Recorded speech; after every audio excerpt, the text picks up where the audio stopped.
Bayaan mo silang mabulok sa impyerno.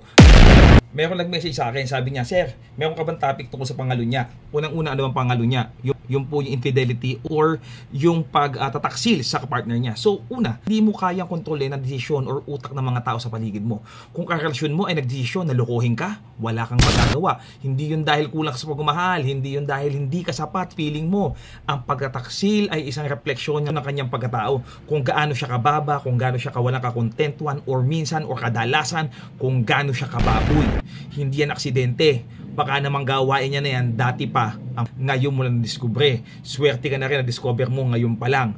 Alam mo kung tutuusin, swerte ka nga eh. Bakit? Maraming mga tao sa haba ng panahon ng pagkasama nila, kasama ang mga jowa nila, kasama ang mga asawa nila, hindi nila nadidiscover kung ano pinagagagawa ng mga yun, kung paano sila pinagloloko.